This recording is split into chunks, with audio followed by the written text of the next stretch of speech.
स्वागत है। आज हम लोग एक बहुत ही महत्वपूर्ण बिंदु पे चर्चा करने वाले हैं, जो कि बिहार बोर्ड एग्जामिनेशन में आप कॉपी को कैसे लिखेंगे ये समझना बहुत ही जरूरी है। तो सभी को कल से शुरू होने वाली बोर्ड परीक्षा की हार्दिक शुभकामनाएं। सभी अच्छे ढंग से लिखें और अच्छा नंबर लाएं, यही शुभकामनाएं हैं। तो आइए हम वीडियो को ज़्यादा लंबा न करते हुए चीज़ों को बहुत संक्षेप में समझने का प्रयास करते हैं। तो सबसे पहले मैंने बोर्ड पे लिखा है एनुअल एग्जामिनेशन 2025 यानी 2025। तो आज हम चर्चा कर रहे हैं सामाजिक विज्ञान पर, जो कि बोर्ड एग्जाम में 80 नंबर का पूछता है और 20 नंबर जो है वो स्कूल से प्रैक्टिकल दिया जाता है, यानी टोटल 100 नंबर के आपके ये रहते हैं, जिसमें 80 क्वेश्चन जो है ये आपका ऑब्जेक्टिव पूछेगा और आपको जवाब कुल कितने देने हैं, 40। सब्जेक्टिव क्वेश्चन भी 80 मार्क्स का रहता है, लेकिन इसमें से कितने नंबर का आपको जवाब देना है, 40 नंबर का, यानी 40 40 80 और 20 नंबर आपको स्कूल की तरफ से मिलेगा, जो आपका प्रैक्टिकल नंबर होता है। अब है कि हम ध्यान किन किन बातों को रखेंगे कॉपी को लिखते समय। तो सबसे पहला ध्यान देना है आपको कि आपकी लिखावट जो है वो साफ और सुंदर होनी चाहिए, यानी आप जो भी लिख रहे हैं अक्षरों के बीच में गैपिंग आपका मेंटेन होना चाहिए और वो साफ साफ दिखाई दे। तो पहला बिंदु है कि साफ साफ लिखें, यानी आपको जो भी प्रश्न का जवाब लिखना है वो साफ साफ लिखना है, ये आपको दिमाग में रखना है। दूसरा चीज है प्रश्न क्रमांक का ध्यान रखें, ये सबसे इंपॉर्टेंट हो जाता है। जैसे आप देख लीजिए, हम देख रहे हैं कि मान लीजिए कि 1 2 3 4 5 6 7 8 1 से 8 तक के प्रश्नों में आपको सबसे पहले जवाब आ रहा है प्रश्न संख्या 3 का, उसके बाद जवाब आ रहा है प्रश्न संख्या 6 का, और उसके बाद जवाब आ रहा है प्रश्न संख्या 8 का। तो आप ये कतई गलती नहीं करेंगे कि डायरेक्ट आप लिखना शुरू कर देंगे प्रश्न संख्या 8 से। आपको एक सीक्वेंस लेके चलना है और वो सीक्वेंस जो है वो आपको असेंडिंग ऑर्डर में होना चाहिए, यानी कि लगातार करके। जैसे मान लीजिए एक प्रश्न का जवाब हमें नहीं आ रहा है, दूसरा का भी नहीं आ रहा है, तीसरा का आ जा रहा है, इसके अलावा चौथा पांचवा का नहीं आ रहा है, छठा का आ जा रहा है और 8वां का आ जा रहा है, तो डायरेक्ट आप 8वां से लिखना शुरू नहीं करेंगे। आप पहले जवाब देंगे तीसरे का, फिर देंगे छठे का और तब देंगे 8वां का। इसको दिमाग में रखना है। तो प्रश्न क्रमांक का ध्यान रखें, फिर अच्छे कलम का प्रयोग करें।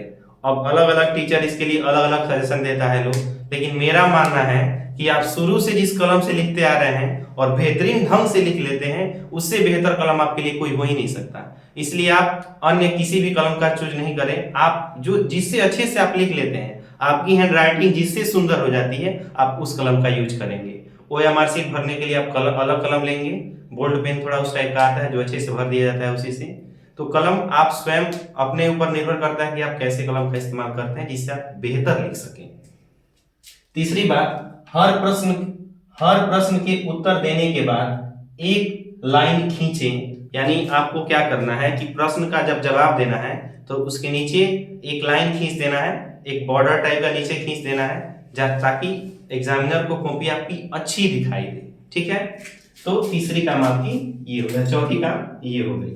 ठीक है, अब है पांचवी काम कौन सा करना है, तो जिस प्रश्न का उत्तर दूसरे पेज में चला जाए। जैसे मान लीजिए ये आपका प्रश्न पत्र है और यहाँ पे आप लिखते लिखते गए और यहाँ आने के बाद जैसे आप लिख रहे हैं प्रश्न संख्या 3 और 3 का यहाँ उत्तर दे रहे हैं और उत्तर लिखते लिखते ये पेज यहाँ पे खत्म हो जाए, तो आप क्या करेंगे कि अब यहाँ पे इसको ऐसे ही नहीं छोड़ेंगे और नेक्स्ट पेज में लिखना डायरेक्ट शुरू नहीं कर देंगे। आप यहाँ पे लिखेंगे PTO यानी प्लीज टर्न ओवर, ताकि जो आपका कॉपी चेक कर रहा है वो आपको इस पेज को पलट के देखे कि बच्चा जो है आगे पेज में क्या लिखा है। बहुत सारे बच्चे गलती क्या करते हैं कि यहाँ लिखेंगे प्रश्न और आधा आंसर दिए हैं, तब तक उनका आंसर खत्म हो गया, डायरेक्ट पेज पलटेंगे और लिखना शुरू कर देंगे। ये गलती आपको नहीं करनी है, नीचे आपको लिखना है PTO। तो इन 5 बातों का ध्यान रखना है आपको एग्जाम के दौरान। अब आता है कि आपके जो प्रश्न पत्र होते हैं उस प्रश्न पत्र में प्रश्न कैसे दिया रहता है और कौन सा प्रश्न कितने नंबर का दिया रहता है। चलिए इसके लिए हम लोग देखते हैं इधर कि प्रश्न जो है ये तो आपको पता है, एक वस्तुनिष्ठ है और एक है आपका सब्जेक्टिव। तो वस्तुनिष्ठ यानी ऑब्जेक्टिव क्वेश्चन जो है ये खंड अ में रहता है इसके लिए आपको OMR शीट दिया जाता है और इसी OMR शीट में आपको भरना होता है। ठीक है, अब OMR शीट भरते समय भी ध्यान रखना है, जैसे प्रश्न संख्या 1 है और इसमें ऑप्शन ABCD ऐसे करके दिए हैं, तो आप भर रहे हैं तो भरते समय आप इस गोले को ऐसे भरेंगे कि बाहर ना निकले, पूर्णतः इसका आंतरिक भाग भरना चाहिए अच्छे ढंग से, और या कहिए ना कि बाहर चला जाए, और एक प्रश्न में एक ही ऑप्शन को भरना है। बहुत सारे बच्चों को लगता है कि नहीं ऑप्शन नंबर ए होगा, ए भर देते हैं, फिर पलट के देखें तो नहीं ए नहीं होगा, इसका आंसर तो डी होगा, तो डी को भरना शुरू कर देते हैं। तो एक प्रश्न में आपको एक ही गोला भरना है, इसको दिमाग में रखना है। ठीक है, अब है इस सब्जेक्टिव की बात आती है। सब्जेक्टिव जो है ये, इसमें जैसे हिस्ट्री का क्वेश्चन है, क्वेश्चन पूरा दिया जाता है 6 और आपको जवाब देने होते हैं 3 प्रश्नों के। लॉन्ग में देखिएगा तो प्रश्न रहता है 2 और आपको जवाब देने हैं 1 प्रश्न के। ठीक है, अब है भूगोल। भूगोल में प्रश्न रहता है 6 और जवाब देने हैं 3 के। लॉन्ग रहता है 2 और जवाब देने हैं 1 के।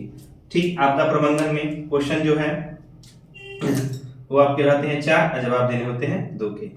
अब है राजनीतिक विज्ञान, इसमें क्वेश्चन होते हैं 4, जवाब देने हैं 2 के।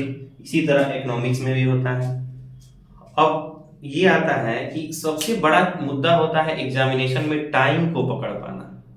तो आप सभी टाइम का बहुत ध्यान रखेंगे और अपने अनुसार ऐसे अपने समय को व्यवस्थित करेंगे कि आप सभी प्रश्नों को हल कर लें और आपका समय जो है वो व्यर्थ ना हो और अच्छे ढंग से लिख लें। क्योंकि ये जो एग्जाम होता है 80 नंबर का एग्जाम होगा आपका, तो ये एग्जाम 3 घंटा 15 मिनट का नहीं होगा। इस एग्जाम के लिए आपको कुल समय मिलेंगे 2 घंटे 45 मिनट। तो ये दिमाग में रखना है कि मेरे पास 2 घंटा 45 मिनट ही है, जिसमें आपको अटेंडेंस भी बनवाया जाता है बच्चों से उपस्थिति दर्शाने के लिए। तो आपको सभी कामों को बारीकी से कर लेना है। ठीक है, और एग्जाम में पेपर लिखने से भी महत्वपूर्ण होता है जो फिलअप करवाता है लोग बहुत सारा, तो उसमें कुछ गलती ना कीजिएगा, इत्मीनान से उसको भर लीजिएगा और टीचर आएंगे बारी बारी करके अपना दे दीजिएगा वो सब। अब है सब्जेक्टिव लिखने की बात। तो इसमें जो है लिखना क्या है, लिखना एक कला है। आर्ट्स मतलब कला होता है। लिखने की कला जिसके अंदर जितनी होगी एग्जाम में नंबर वहीं ज्यादा लाता है। बहुत सारे बच्चे जाते हैं एग्जाम देने, कहते हैं मैंने बहुत पढ़ा है, मैंने बहुत अच्छे से लिख के आया है, लेकिन तरीका उनका सही नहीं होता है। तरीका बहुत मायने रखता है। किसी भी एग्जामिनेशन में आप कोई भी रीडिंग एग्जामिनेशन दे रहे हैं, तरीका बहुत मायने रखता है किसी भी प्रश्न को हल करने का। तो आइए प्रश्न के माध्यम से मैं आपको बता रहा हूं कि कैसे एग्जाम में लिखना है। हालांकि आप कलम जो है वो 2 ही कलर का इस्तेमाल करेंगे। एक आपका कलम होगा ब्लैक और दूसरा होगा ब्लू। दूसरा कोई भी कलम आपको लेके एग्जामिनेशन हॉल में नहीं जाना है। ठीक है, अब है कि आखिर हम ब्लू कलम से क्या करेंगे और ब्लैक कलम से क्या करेंगे।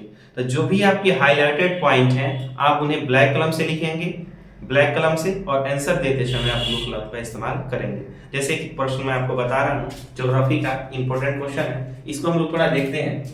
जैसे दिया है, मान लीजिए आपको प्रश्नोत्तर संख्या 4 का जवाब आ रहा है। 4 का आंसर अच्छे से आपको याद है, 1 2 3 में से आपको कोई याद नहीं है, केवल 4 याद आ रहा है। तो आप 4 लिख रहे हैं तो आप लिखेंगे प्रश्नोत्तर संख्या 4 और इसको डबल लाइन से ऐसे अंडरलाइन कर देंगे। मैंने यहाँ रेड से किया है, लेकिन आपको रेड से नहीं करना है। ये काम आपको ब्लैक कलम से करना है। किस कलम से? ब्लैक कलम से। तो ब्लैक कलम से कर दीजिएगा। फिर यहाँ पे लिखिए, ऐसे पूछ दिया संसाधन किसे कहते हैं, या संसाधन को परिभाषित कीजिए, या संसाधन से आप क्या समझते हैं। तो इन तीनों प्रश्न का जवाब एक ही होगा। और देखिए मैं इसे कैसे लिखा हूं, यहाँ पे संसाधन लिखेंगे। अगर आप अंग्रेजी जानते हैं तो आप क्या करेंगे, अंग्रेजी उसका डालेंगे। इससे क्या होता है कि कॉपी जो है बहुत सुंदर दिखाई देती है। अगर नहीं जानते हैं तो कोई बात नहीं, ठीक है। आप इसको ब्लैक से लिखेंगे और इसको भी अंडरलाइन कर देंगे, एक सिंगल लाइन से। आपका बोल्ड लाइन होना चाहिए, डबल कलम कर दीजिएगा, बोल्ड लाइन आपका हो जाएगा। तो मानव सत्ताओं की पूर्ति करने वाली संसार की सभी वस्तुएं, जिसमें जीव जंतु सजीव निर्जीव सभी शामिल हो जाते हैं, उन्हीं को हम लोग संसाधन कहते हैं। ठीक है, अब संसाधन जो है इसमें हम एग्जाम्पल आपका डाले हुए हैं, भूमि, जल, वायु, मिट्टी, तालाब, etc। अब जैसे इस प्रश्न का जवाब आप लिख रहे हैं, जवाब लिखने के तुरंत बाद आपको नीचे लाइन खींचना है, डबल लाइन खींच दीजिएगा। और उसके बाद का प्रश्न संख्या अगर 6 आ रहा है तो फिर हम 6 का जवाब लिखेंगे। फिर ये खत्म हो रहा है, इसके नीचे लाइन लिखेंगे। मानते हैं यहाँ पे हमारा प्रश्न संख्या 6 का जवाब लिख रहे हैं, पेज भर गया। क्या हो गया? पेज भर गया। तो आप नीचे क्या करेंगे, मैंने आपको बताया है कि आपको लिखना है PTO, प्लीज टर्न ओवर, जिससे जो है कॉपी चेक करने वाला आपकी कॉपी को पलट के आगे देखेगा। तो इन सभी मुद्दों पे ध्यान रखते हुए आप बोर्ड एग्जामिनेशन देंगे, और ध्यान रखिएगा कि ज्यादा लपेटने की जरूरत नहीं है। आपका जो आंसर है वो सटीक हो, सुव्यवस्थित हो, और पढ़े व्यक्ति तो लगे कि हाँ बच्चे में नॉलेज है, टैलेंट है किसी भी कॉपी को लिखने का। तो अब देखिए क्या होता है, अब जो है आपको क्या करना है कि जो भी लघु उत्तरीय प्रश्न है, लघु उत्तरीय, इन लघु उत्तरीय प्रश्नों का जवाब मैक्सिमम 4 लाइन में देना है। कितने लाइन में? 4 लाइन में। ये नहीं कि आप लिख दीजिएगा 10 लाइन 15 लाइन तो आपको ज्यादा नंबर मिलेगा, ऐसा कुछ नहीं है। आपको नंबर इसके लिए 2 ही मार्क्स मिलेंगे, इसलिए आपको लघु उत्तरीय प्रश्न का जवाब मैक्सिमम 4 लाइन में लिखना है। 4 लाइन से ज्यादा आपका जवाब नहीं होना चाहिए, ये दिमाग में रखना है, ठीक है।